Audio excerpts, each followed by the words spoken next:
তুরস্কের president Recep Tayyip Erdogan মার্কিন president Donald ট্রাম্পের প্রশাসনের বিরুদ্ধে কঠোর মন্তব্য করেছেন, যাকে তিনি মধ্যপ্রাচ্য নিয়ে ভুল হিসাব করার জন্য অভিযুক্ত করেছেন। 14 ফেব্রুয়ারি মালয়েশিয়া, ইন্দোনেশিয়া ও পাকিস্তান সফর শেষে ফেরার পথে সাংবাদিকদের তিনি এসব কথা বলেন। এরদোয়ান বলেন, মধ্যপ্রাচ্য নিয়ে ট্রাম্প প্রশাসন যে পথ অনুসরণ করছে তা সঠিক নয়। তাদের সিদ্ধান্তগুলি শুধু ভুল নয়, বরং এই অঞ্চলের নিরাপত্তা পরিস্থিতিকে আরও জটিল করে তুলবে।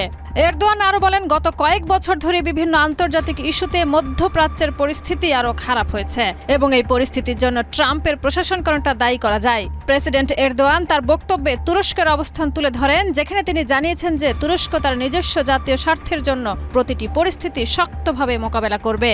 মধ্যপ্রাচ্য সংক্রান্ত তুরস্কের দৃঢ় নীতি এবং আঞ্চলিক নিরাপত্তা পরিস্থিতির উপর এরদোয়ানের এই মন্তব্য আন্তর্জাতিক মহলে একটি নতুন বিতর্ক সৃষ্টি করতে পারে। মধ্যপ্রাচ্যে ট্রাম্প প্রশাসনের নেওয়া সিদ্ধান্তগুলি এখন আরো বড় আন্তর্জাতিক চ্যালেঞ্জের সম্মুখীন হচ্ছে।